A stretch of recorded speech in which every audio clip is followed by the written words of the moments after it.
Namaste. Welcome again. Today I have picked up Saaz Aur Awaaz, one of the late 60s, I would say, soundtrack that had music by Naushad Ali. It was, a very average movie. इस movie ने कोई खास business नहीं किया था, लेकिन इसका record angel पे बना था और ये रिकॉर्ड बाद में इसकी रिप्रेसिंग भी हुई थी। पर एंजल वाली कॉपी बहुत ही मुश्किल से कभी कभार दिखती है। नौशाद साहब का म्यूजिक था और इसका कवर आर्ट जो था, जिसमें सायरा बानो के डिफरेंट डांस की मुद्राओं के फोटोज थे, वो कवर आर्ट बहुत खूबसूरत है। जॉय मुखर्जी और सायरा बानो की मूवी थी ये। असित सेन साहब भी थे, मुमताज़ भी थी और it was a very average movie, I would say. It didn't do much of a business. But from the collector's point of view, people who are collecting original Bollywood records, उनके purpose के लिए ये record important है, क्योंकि आपको बहुत ही कभी कभार ये देखने में मिलता है और जब भी मिलता है इसकी कंडीशन पता नहीं क्यों अच्छी नहीं होती। Most of the time you get only beaten records, scratched records, and since it is very rare, people ask for astronomical prices. मुझे ये अपने कलेक्शन के शुरुआती दिनों में ही ये रिकॉर्ड मिल गया था और फ्लिप बैक जैकेट में बाकायदा बना हुआ है। ब्लू कलर का इतना सुंदर इस्तेमाल किया गया है इसके कवर आर्ट पे कि अभी मैं आपको दिखाऊंगा तो आप रियलाइज करेंगे कि मैं क्या कह रहा हूँ। और काफ़ी सारे लोग थे, मुमताज़ भी थी, जॉय मुखर्जी भी थे, लेकिन उन लोगों में से किसी की तस्वीर कवर पे यूज़ नहीं की गई है, not even on the reverse side. तो मेरा ख्याल है कि सायरा बानो जी को ध्यान में रख के ये मूवी लिखी गई थी और she was the central character of this movie. गाने दो तीन बहुत ही खूबसूरत हैं, जैसा कि हम जानते हैं कि Naushad was known for making melodious music,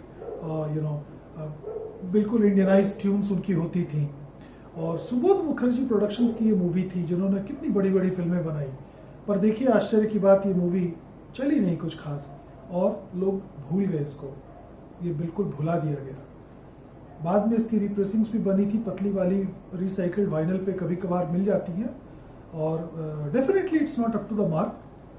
तो जब भी आप एज ए कलेक्टर कलेक्ट करने की कोशिश करें तो साज और आवाज़ पे फोकस करें, क्योंकि ये रिकॉर्ड जल्दी नहीं मिलता। It's a challenge for most of the collectors. मैं आपको इसका जैकेट दिखाता हूं। ये है इसका कवर। अब जैसा मैंने आपको कहा था कि ब्लू कलर पे आप फोकस करें, तो आप देखिए इसमें ब्लू का इस्तेमाल कितना किया गया है। इवन द टाइल्स जो नीचे हैं वो ब्लू में है, डार्क ब्लू में है, और तबलों के ऊपर वो जो लेदर की खाल होती है वो भी आसमानी रंग की है, प्लस ये पूरा बैकग्राउंड ब्लू में। All in all this is one very beautiful cover that I would say. और डिफरेंट मुद्राएं हैं। तो इस मूवी में सायरा बानो जी एक वो डांसर बनी हैं और जॉय मुखर्जी एक सिंगर हैं। तो when they both meet they make a very natural pair. तो इसी पे कहानी है पूरी। और ये रहा रिवर्स इसका। रिवर्स साइड भी मेरी बिल्कुल इंटैक्ट है, और चूंकि इसको 50 साल से ऊपर हो गए इस कवर को, तो ड्यू टू एज थोड़ी पीलिंग या थोड़ा फ्रेल हो रहा है, लेकिन जो कुछ भी हो रहा है वो वक्त की वजह से हो रहा है, समय की वजह से हो रहा है। There has been no mishandling, nothing. I have played this record only twice और thrice. I digitise them and then kept it away. तो the feeling that you have got such a rare record is a delight in itself।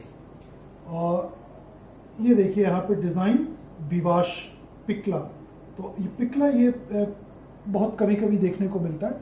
मेरा ख्याल है ये कोई studio रहा होगा जिसके फोटोग्राफ्स को मिला करके, और विवाश ने ये स्टूडियो विवाश ने ये डिसाइड किया होगा किस तरह का कवर आर्ट बनना चाहिए।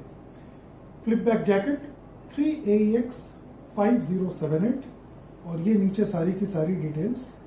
गाने इसमें 8 थे, जैसा कि नौशाद साहब जाने जाते हैं, ढेर सारे गानों पे काम करते हैं। कभी भी उनके साउंड ट्रैक में 6-8 गाने बहुत मामूली सी बात है। और सबसे जो ध्यान देने वाली बात ये है इस साउंड ट्रैक में कि इसके गाने शकील बदायूनी ने नहीं लिखे। जी हाँ, इसके गाने लिखे कुमार बाराबंकवी ने। बाराबंकी जो लखनऊ और अयोध्या के बीच में एक छोटा सा टाउन आता है, मेरे ख्याल से ये वहाँ के रहने वाले थे। और उस ज़माने में जितने भी शायर होते थे वो बहुत प्राउड फील करते थे अपने शहर, अपने कस्बे का नाम जोड़ने में। तो चाहे हसरत जयपुरी हों, फिराक गोरखपुरी हों, शाहिद जयपुरी हों या अंजुम पीलीभीती हों, और मेरा ख्याल है एक बेहजाद लखनवी भी थे। उसके बाद इस तरह के बड़े मतलब कि सारे लोगों ने अपने नाम के आगे अपने शहर का नाम ज़रूर लगाया। वो प्रथा अब ख़त्म हो गई है, अब लोग सिर्फ अपना नाम बताते हैं, because there is not much to talk about their town, they don't feel that proud probably. तो ये एक बड़ी अच्छी चीज़ है। और जब भी मैं इनका नाम देखता हूँ खुमार बाराबंकी, तो मुझे वो बाराबंकी की याद आ जाती है। वो इट्स अ स्मॉल टाउन। तो ये थोड़ा सा हटके था, बट दिस वाज अबाउट साज और आवाज़। और थोड़े स्निपेट्स जैसा कि हम हर बार सुनते हैं, वो मैं इस बार ऐसा कर रहा हूँ कि for every episode we will be now making 2 episodes. The first part will talk about the record, the pressing quality and other details, and the second video will be dedicated for the snippets. So it will be a small video obviously, but it will be a separate video altogether. I am doing it just to avoid the copyright violations in the main video, ताकि जो हमारा main video ये वाला है ये किसी भी प्रकार के कॉपीराइट वायलेशन से परे रहे। तो ये बातें थी साज और आवाज़ की। फ्लॉप मूवी, एवरेज मूवी, बहुत बड़े प्रोडक्शन हाउस की मूवी, बहुत बड़े डायरेक्टर की मूवी, लेकिन कुछ खास नहीं कर पाई। गाने जो थे ध्यान देने लायक वो ये है जो मोहम्मद रफ़ी साहब का पहला गाना है, साज हो तुम आवाज़ हूँ मैं, तुम वीणा हो मैं तान हूँ।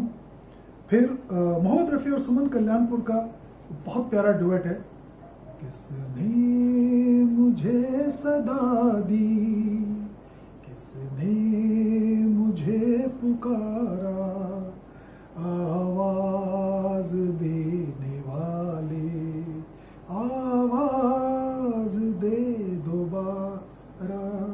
Beautiful song. और पूनम की रात है सुमन कल्याणपुर, बहुत अच्छा गाना ये भी। प्यार की राह, बहार की मंजिल, मोहम्मद रफ़ी, आशा भोसले, ये गाना भी अच्छा है। और दूसरी साइड का जो गाना है दुल्हन बन के आई, लता मंगेशकर। देखिए गाने तो कभी खराब हो ही नहीं सकते नौशाद साहब के म्यूजिक के, बस ये है कि उस समय इतना कुछ अच्छा बन रहा था कि जो बिल्कुल ही स्टेलर होता था वो लोगों को याद रह जाता था, और जो थोड़ा सा एवरेज जैसे होते थे वो भूले भटके हो जाते थे। लेकिन आज जब 40-50 साल के बाद आप पुराने साउंड ट्रैक्स को सुनते हैं तो आपको ये रियलाइज होगा कि गाना उस समय कोई खराब बना ही नहीं। इवन जो कॉमिकल गाने थे, जो बहुत मामूली से गाने हैं, उनमें भी मेलोडी है, उनमें भी मेहनत दिखती है। बस बात इतनी सी थी कि उस समय क्वालिटी की क्वांटिटी बहुत ज़्यादा थी, इसलिए कुछ चीज़ें छुपी रह जाती थी। फिर दिल की महफिल सजी है चले आइए, Mohammed Rafi, another beautiful song. तुम इश्क की महफिल हो, Mohammed Rafi, Asha Bhosle, one more duet. And the last one, न फूलों की दुनिया भाई लता जी एंड कोरस, ये भी बहुत अच्छा गाना है। तो जैसा कि मैंने आपको बताया, check out the second part and we will play the snippets of that. Thank you.